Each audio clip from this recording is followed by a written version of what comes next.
Okay, we will be reading chapter 20, 21, and any other chapter I read from Mark by PC Cass and Kristen Cass.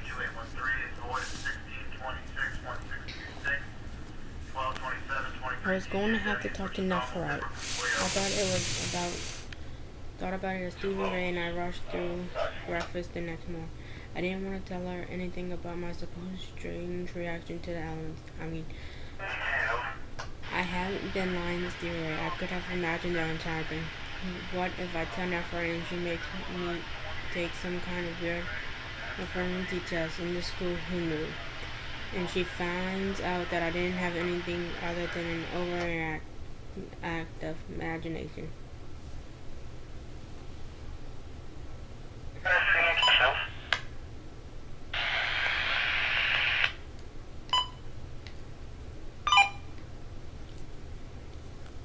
And she finds out that I don't have anything other than an overactive imagination.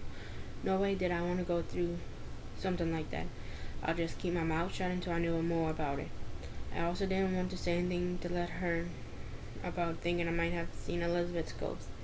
Like I wanted Nephirite and to think I was psycho. Nephirite was cool, but she was an adult, and I could almost hear the "it was just your imagination because you've been through so many changes" lecture I would get if I admitted to seeing a ghost. But I did need to talk to her about the bloodlust thing.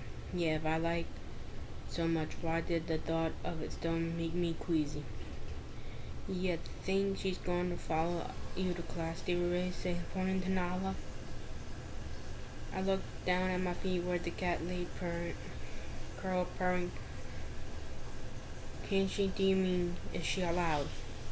I nodded. Yeah, cats can go anywhere they want, huh?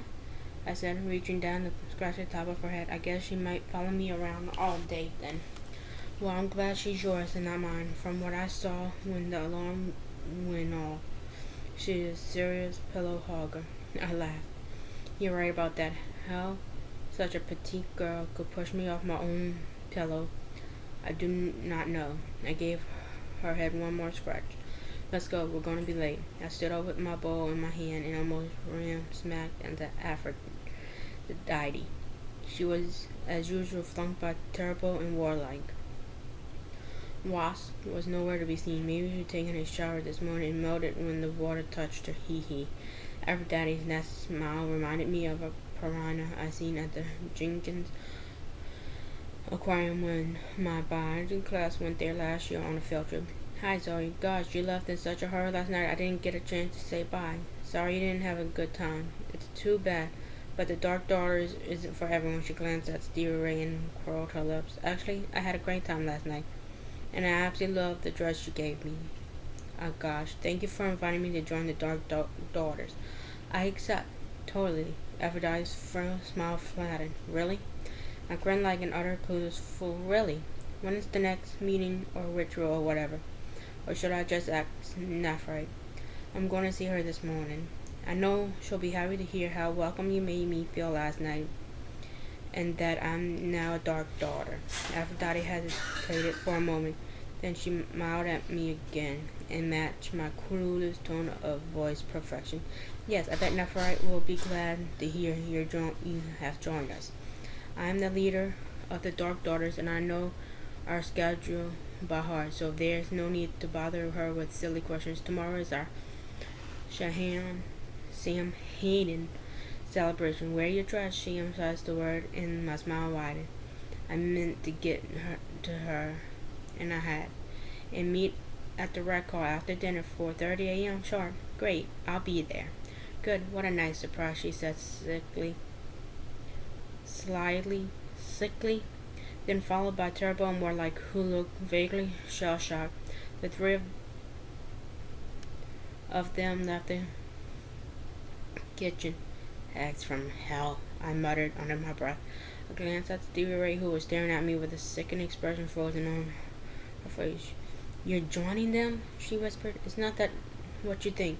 Come on, I'll tell you on the way to class. I put our breakfast dishes in a dishwasher and heard the too quiet stewardess out of the dorm.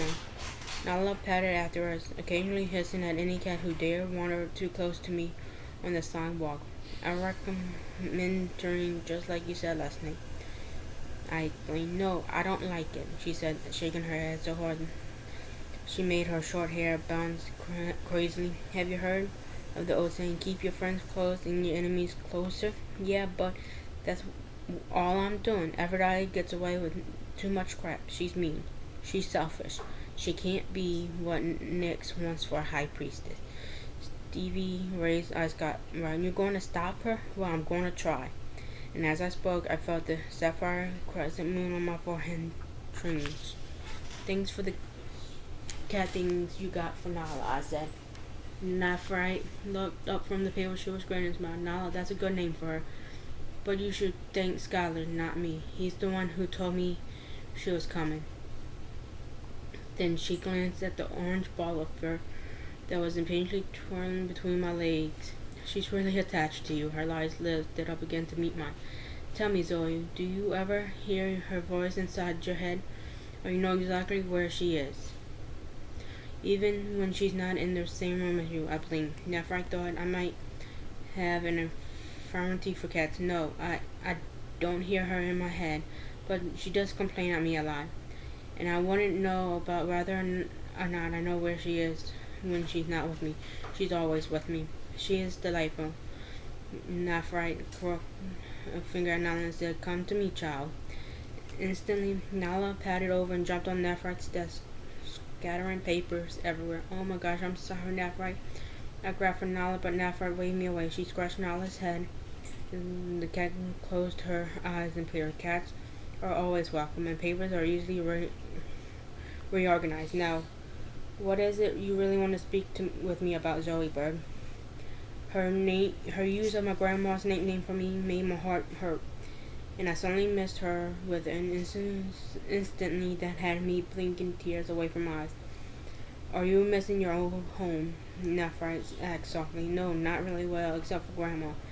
But I've been so busy that I guess I just now realized it, I said gutturally. You don't miss your mother and father? It wasn't like she said it as a question, but I feel that I indeed they answered her. No, well, I really don't have a dad. He left us when I was little. My mom remarried 3 years ago, and well, you can tell me. I give you my word I will understand. Nephrite said. I hate him. I said with more anger than I expected to feel. Since he joined our family, I said the word sarcastically. Nothing has been right. My mom totally changed. It's like she can't be his wife and my mother anymore. It hasn't been my home for a long time. My mother died when I was 10 years old. My father did not remarry. Instead, he began to use me as his wife. From the time I was 10 until Nick saved me by marking me when I was 15, he abused me. Now, Frank paused and let the shock of what she was saying settle into me before she continued. So you see, when I say that I understand what it is to have your home become an unbearable place, I'm not just sprouting flatteries. That's awful. I don't know what else to say. It was then. But it is simply another memory, Zoe. Humans in your past and even in your present and future will become less and less important to you until eventually you will feel very little for them. You understand this more as you continue to change. There was a cold flatness to her voice that made me feel odd, and I heard myself saying, I don't want to stop caring for my grandma. Of course you don't. She was being warm and caring again. It's only 9 p.m. Why don't you call her? You can be late to drama class. I'll let Professor Nolan know that you are excused. Thank you. I like that, but it's not what I wanted to talk to you about. I took a deep breath. I drank blood last night. Never night. Yes, the dark daughters often mix fleeting blood with their ritual wine. It's something that young like to do. Did it upset you greatly, Zoe? Well, I didn't know about it until afterwards. Then yes, it did upset me. Nephrite frowned.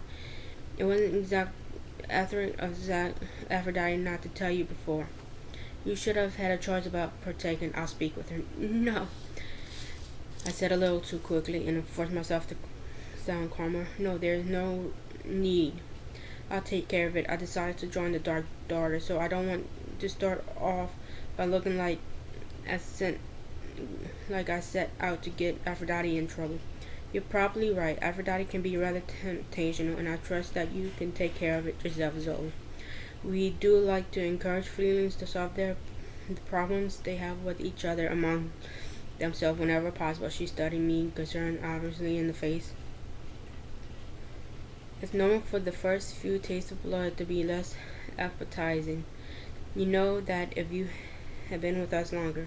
It's not that it tastes really good. Eric told me that mine was an unusual reaction. Nephrite, perfect brows shot up. It is, indeed. Did you also feel dizzy or exhausted? Exaggerated?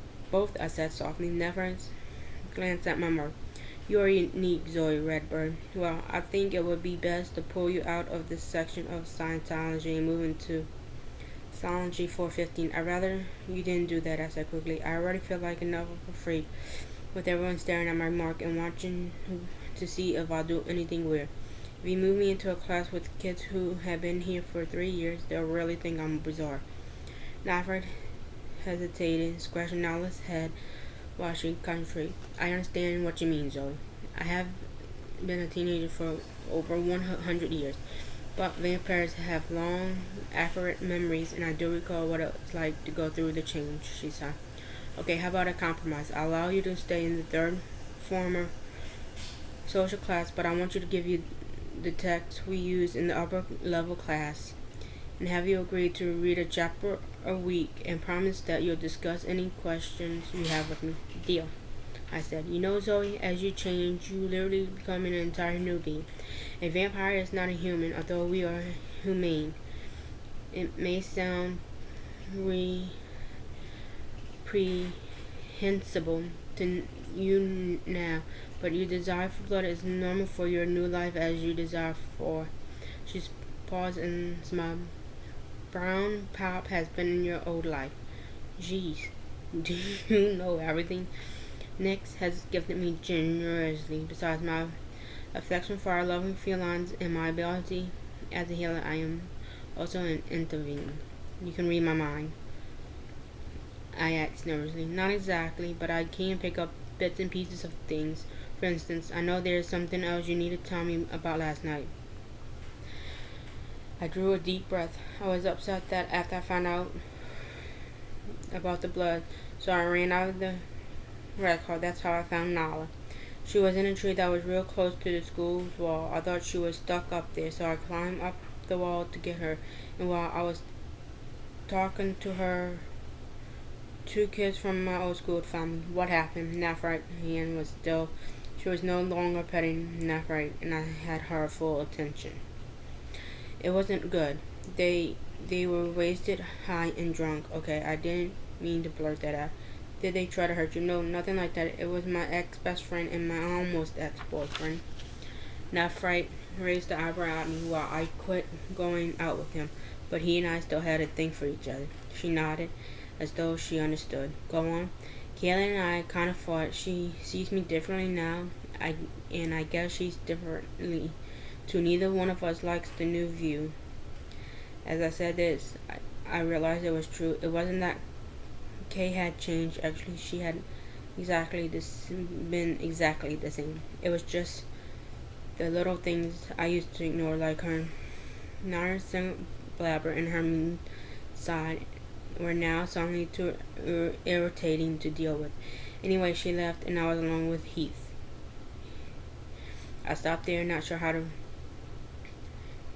Nephrite's eyes narrowed. You experienced bloodlust for him. Yes, I whispered. Did you drink his blood, Zoe? Her voice was sharp. I just tasted a little drop of it. I scratched him. I hadn't mean to, but when I heard his paws pounding, it made me scratch him. So you didn't actually drink from the wound. I started to, but Kayla came back and interrupted us. She totally freaked, and that's how I finally got Heath to leave. He didn't want to. I shook my head. No, he didn't want to.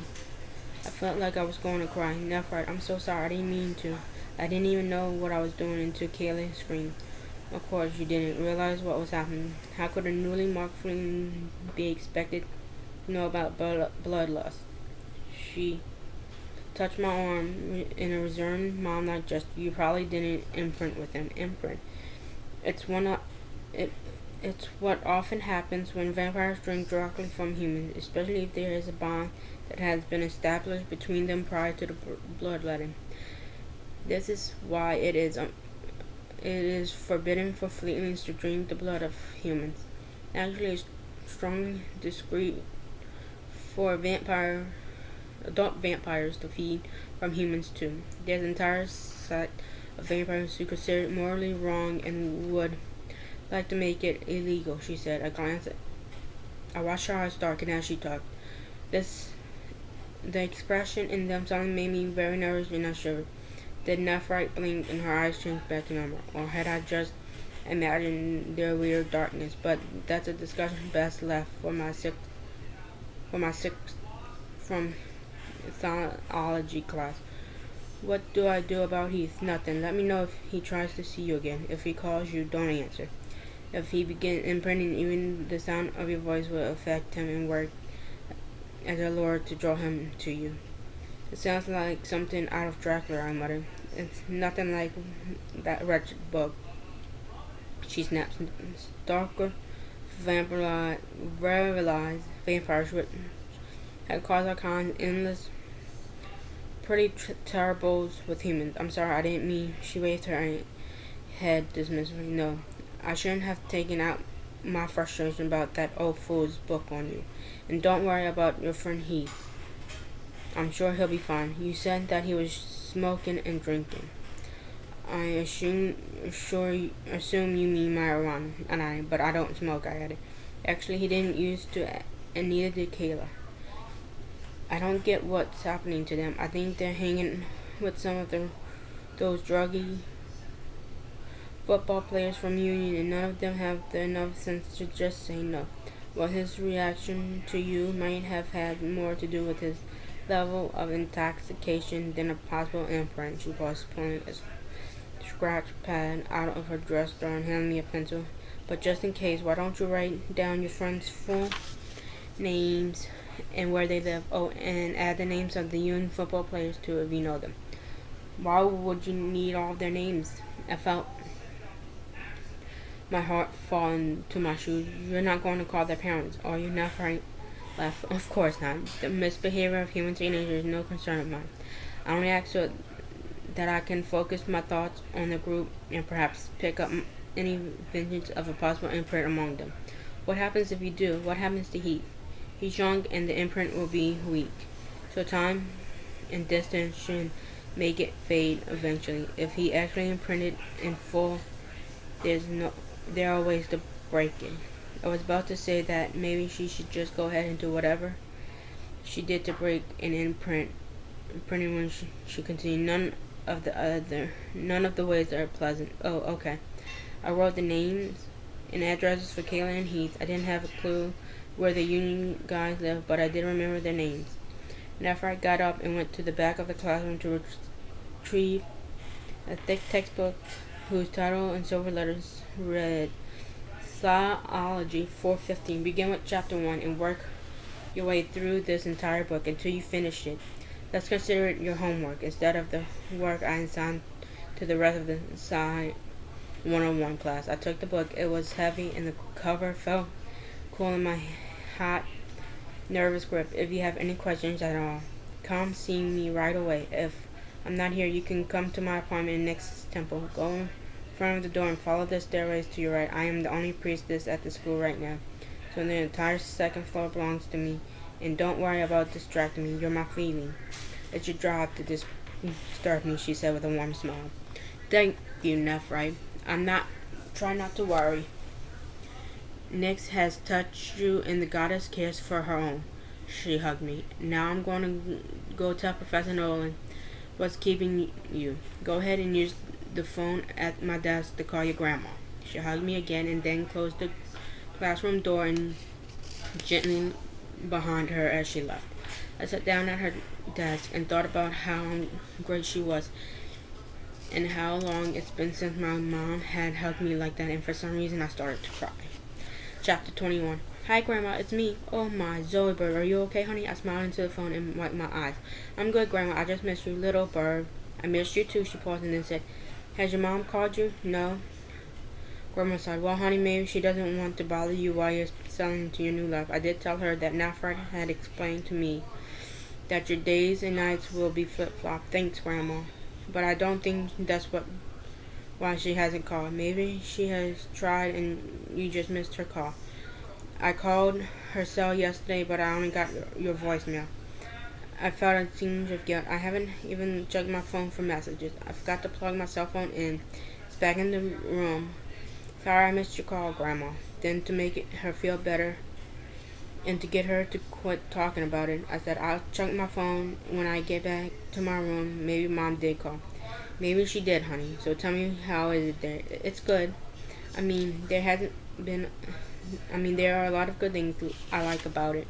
My classes are cool. Hey, Grandma, I even talk about fencing and I'm even taking fencing and in equestrian class. That's wonderful. I remember how much you like to ride Bunny. And I got a cat. Oh, Zoe Bird. I'm so glad you always loved cats. Are you making friends with the other kids? Yeah. My roommate, Stevie Ray, is great. I really like her friends too. So if everything is going well, why the tears? I should have known I couldn't hide anything from my grandma. It's just that some of the things about the change that are really hard to deal with. Yeah, well, aren't you? Rory was taking her voice. Is your head okay? Yeah. It's nothing like that. I stopped. I wanted to tell her. I wanted to tell her so bad I could explode, but I didn't know how. And I was afraid she wouldn't love me anymore. Mom had quit loving me, hadn't she?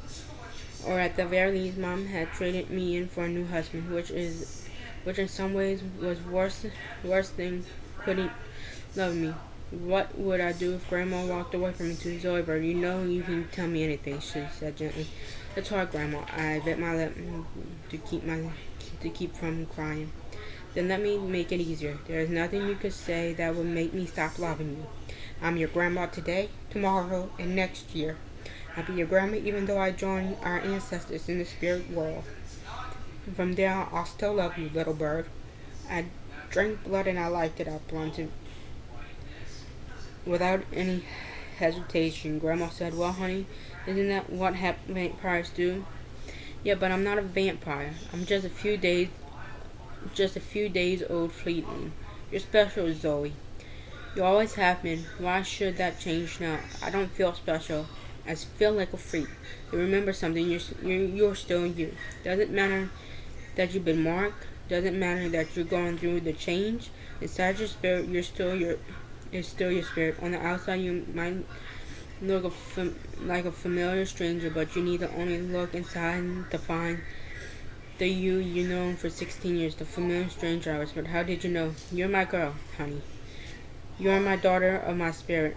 It's not hard to understand what you must be feeling. It's very much like what I imagine I'll be feeling. Thank you, Grandma. You're welcome, Uwitiza Gia. Gia. I smiled, loving how the Cherokee word for daughter sounded so magical and special, like it was a goddess-given title. Goddess-given. Grandma, there's something else. Tell me, little Bart. I felt the 5 elements when a circle was cast. If that's true, you have been given a great gift, Zoe. And you know that with great power comes great responsibility. Our family has a rich history of tribal elders, medicine men, and wise women. Have a care, little bird, to think before you act. The goddess would not have granted you special powers on a whim. Use them carefully and make Nix, as well as your ancestors, look down and smile on you.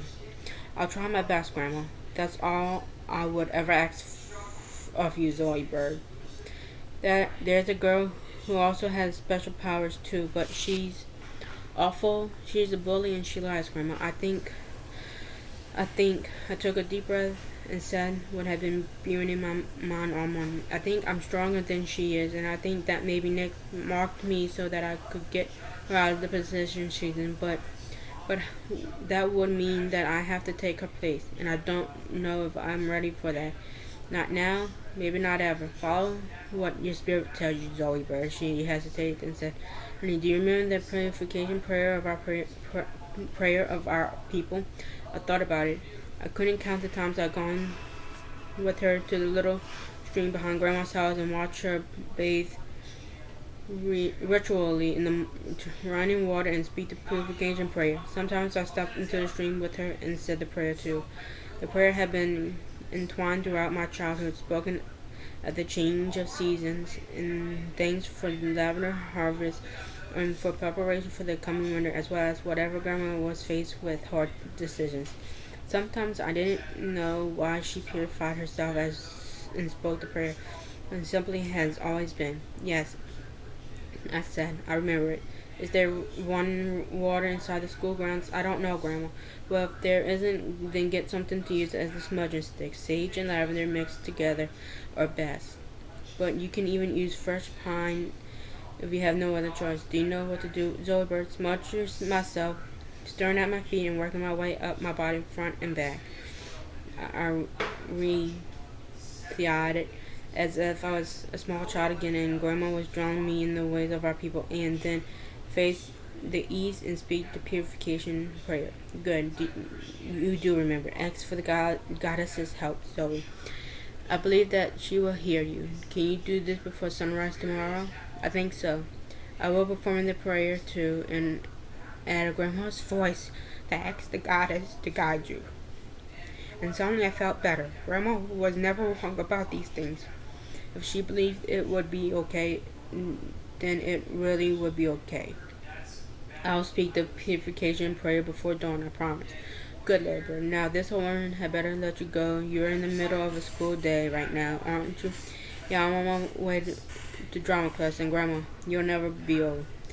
Not as long as I can hear your young voice, little bird. I love you. Oh, we just, got, yeah, I love you too, Grandma. Talking to Grandma had lifted a terrible weight from my heart. I was still scared and freaked out about the future, and I wasn't wild about the thought of bringing down Aphrodite. Not to mention that I really don't have a clue how to go about it. But I did have a plan. Okay, maybe it wasn't a plan, but at least it was something to do. I completed the purification prayer, and then, well, I'll figure out what to do after that. Yeah, that would work. Or at least that's why I kept telling myself through my morning classes. By lunch, I decided on the place for my ritual, under the tree by the wall where I found Nala. I thought about it while I made my way through the salad bar behind the twins. Trees, especially all oaks, were scarce to the Cherokee people, so that seemed to be a good place. Plus, it was scheduled and easy to get to. Sure, Heath and Kayla had found me over there, but I wasn't planning on sitting on top of the wall again, and I couldn't imagine Heath showing up at dawn 2 days in a row, whether he had been imprinted or not. I mean, this guy was a guy who slept till 2 in the afternoon in the summer every day. It took 2 alarm clocks and his mother shrieking at him to get up for school. The kid was not going to be up at pre-dawn again. It would probably take him months to recover from yesterday. No, actually, he probably snuck out of the house and met Kay. Sneaking out has always been easy for her. Her parents were totally clueless, and they'd be up all night, which meant that he'd be missed school and would be playing sick and sleeping in for the next 2 days. Anyway, I wasn't worried about him showing up. Don't you think baby corns are scary? There's just something wrong. The midget balanced and jumped and almost dropped the ladle of ranch dressing into the vat of white liquid and looked into Erica's laughing blue eyes. Oh, hi, I said. You scare me, Z. I think I'm making a habit of sneaking up on her. I giggled nervously, very aware that the twins were watching every move we make. You look like you recovered from yesterday. Yeah, no problem. I'm fine, and this time I'm not lying. I heard you drawing the Dark Daughters. Sharon and Aaron sucked air together. I was careful not to look at them. Yep. That's cool. That group needs some new blood. You say that group like you don't belong to it. Aren't you a dark son? Yeah, but it's not the same thing as bringing a dark daughter. We're just ornamental, kind of the opposite of how it is in the human world. All the guys know that. We're just there to look good and keep everybody amused. I look up at him reading something. I love you, baby. I love you too. I looked up at him reading something else in his eyes. And is that why you're still doing amusing Aphrodite? As I said last night, not anymore, which is one reason I don't really consider myself a member of the group. I'm sure they'd officially kick me out if it wasn't for their little acting thing I do. You mean little as in Broadway and LA already being interested in you. That's what I mean. He grinned at me. It's not real, you know. Acting is all pretend. It's not what I really am. What? Get a chance, can you look up the electric bill, please? Sure. After you've done that chapter or whatever? Yeah, I got this page and the next page. Alright, thank you, baby. That's what I mean. He grinned. It's not really, you know, acting is all pretend. That's not what I really am. He bent down to whisper in my ear. Really, I am a dork. Oh, please, does that line work for you? He exalted a look of being offended. Line? Nosy, that's no line, and I can prove it. Sure you can. I can. Come to the movies with me tonight. We'll watch my favorite DVDs of all time. How does that prove anything? It's Star Wars, the original one. I know all of the lines for all the parts. He leaned close and whispered again. I can even do Chewbacca's part. I laughed. You're right. You're dark. Told you. We come to the end of the salad bar, and he walked with me over to the dining room where Damien, Stevie Ray, and the twins were already seated. And no, they weren't making any attempts to hide the fact that they were totally gawking at the two of us. So will you go with me tonight? I could hear the four of them hiding their breath. Literally, I like to, but I can't tonight. I already have plans. Okay. Oh, okay. Well, next time. See ya. He nodded at the table and walked away. I sat down, and they all staring at me. What? I said. You have lost every last bit of your mind, Shona said. My thoughts exactly, twin, Aaron said. I hope you have a really good reason for blowing him off, Stevie Ray said. It was obviously you hurt his feelings. Think he let me comfort him? Damien asked, still gazing eerily, dreamily at Eric. Give it up, Aaron said. He doesn't play for your team, Shona said. Shush, Stevie Ray said. She turned to look straight me in the eyes. What did you tell him no? Why did you tell him no? What could be more important than a date with him? Getting rid of Aphrodite. We will be starting on chapter 22 another day.